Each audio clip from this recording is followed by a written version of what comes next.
नमस्कार. नूतन वर्षाभिनंदन. Very happy new year to everybody watching this video. Very happy, wish you very happy, successful, healthy 2025.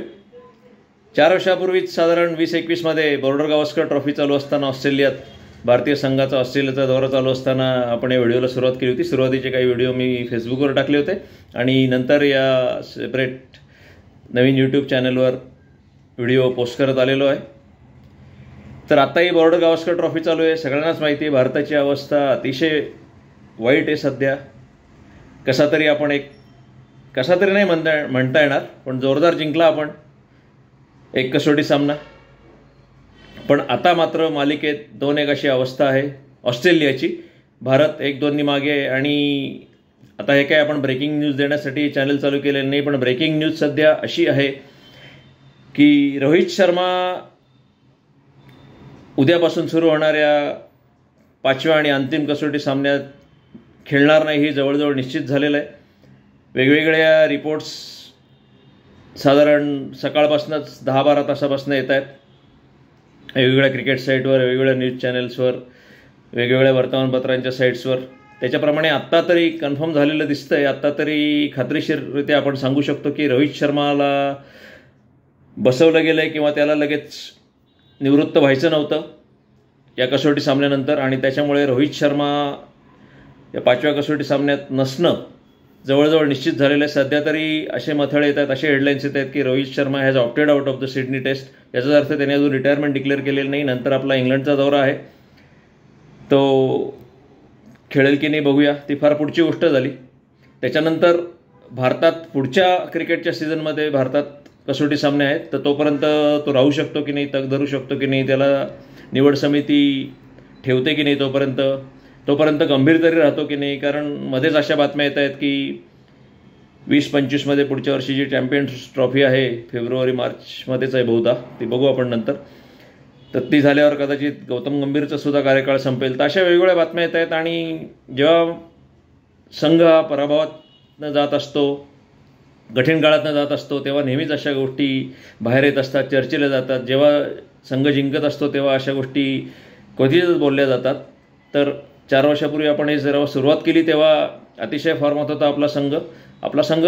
खरं तर तेव्हाही अतिशय कठीण अवस्थेतनं जात होता. पहिल्या कसोटीत आपले 36 धावा तळडोन झाला होता, पण नंतर अजिंक्य रहाणेच्या कप्तानपदामुळे म्हणा, चेतेश्वर पुजारीच्या दमदार फलंदाजीमुळे, ऋषभ पंतच्या चमकदार फलंदाजीमुळे, वॉशिंग्टन सुंदर, अश्विन, हनुमा विहारी यांची साथ मिळाल्यामुळे आपण ती बॉर्डर गावस्कर ट्रॉफी जिंकली होती. आणि गेल्या 10 वर्षात आपण ऑस्ट्रेलियाला 10 वर्षात जिंकून दिलेलं नाही.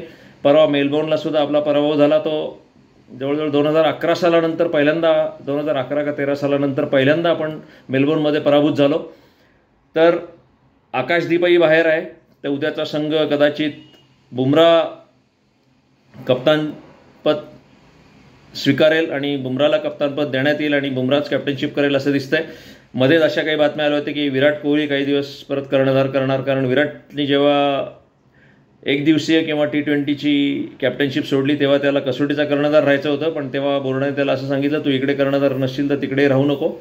मध्येच अशा वेगवेगळ्या बातम्या येतात, त्या सगळ्या अफवा आहेत. आणि या अफवांचं खंडन करण्यासाठीच सकाळी पत्रकार परिषदेत गौतम गंभीर बोलला की तसं काही नाही आहे, आमचं सगळं व्यवस्थित आहे. त्याला जेव्हा स्पष्ट विचारण्यात आलं होतं रोहित शर्मा उद्याच्या टीममध्ये आहे की नाही, कारण बहुतेक वेळा आदल्या दिवशी संघनायक कॅप्टन, टीमचा कॅप्टन आज पत्रकार परिषद घेत असतो. पॅट कमिन्सने नेहमीप्रमाणे पत्रकार परिषद घेतली, पण नेहमीसारखा रोहित शर्मा जेव्हा पत्रकार परिषदेला आला नाही तेव्हा सगळ्यांना वाटलं की गौतम गंभीर पत्रकार परिषदेला आला. तो म्हणे मी इथे आलो हे पुरेसं आहे.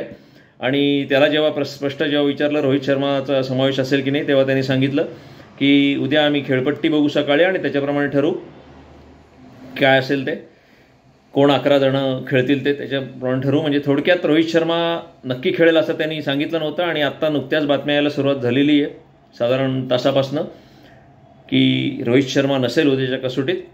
तर आता बुमरा कॅप्टनशिप करेल की विराट कोहली करेल, विराट कोहलीला अजून 2-4 वर्ष द्यायची का तो आपणहूनच बाजूला होतोय, कसोटीतनं बाजूला व्हायची शक्यता त्याची फार कमी आहे. पण रोहित शर्मापेक्षा तो तरुणपणे 2-3 वर्षांनी, रोहित शर्मा आता 37-38 झालेला आहे. त्याच्यामुळे रोहित शर्मा शर्माला त्याचं भवितव्य ठरवावं लागेल, कारण हे मागचे 6 महिने रोहित शर्माला अतिशय वाईट गेलेले आहेत कसोटी सामन्यात. विराट कोहलीला सुद्धा अतिशय वाईट गेलेले आहेत, पण दोघंही खेळत नसल्यामुळे त्याचा फारच चर्चा होती, गाजावाजा होतोय. आणि सगळ्यात महत्त्वाचं म्हणजे भारत हरतोय म्हणून ही गोष्ट जास्त चर्चेली जाते. नाहीतर सुरुवातीला इंग्लंडविरुद्ध सुद्धा खेळलो तेव्हा यशस्वी जयस्वालच्या जीवावरच आपण जिंकलो होतो 3 टेस्ट मॅचेस तेव्हा. त्याच्यानंतर न्यूझीलंडची 0-3 अशा हरल्यामुळे त्यांच्या दोघांच्या फॉर्मची जोरदार चर्चा चालू झाली. KL राहुल खेळतो मधनंच, शुभमन गिल मधनंच खेळतो, यशस्वी जयस्वालच्या जीवावर आणि पंतच्या जीवावर आपली चांगली वाटचाल चालू होती. अगदी नितीश कुमार रेड्डीसुद्धा नवीन येऊन खेळला आणि आता परवाच्या शतकानंतर तर तो सर्वात जास्त धावा करणारा फलंदाज झालेला आहे भारतातर्फे या मालिकेत. तेव्हा उद्याच्या टीममध्ये आकाशदीपच्या ऐवजी बहुधा प्रसिद्ध कृष्णा किंवा हर्षित राणा खेळवला जाईल असं दिसतंय.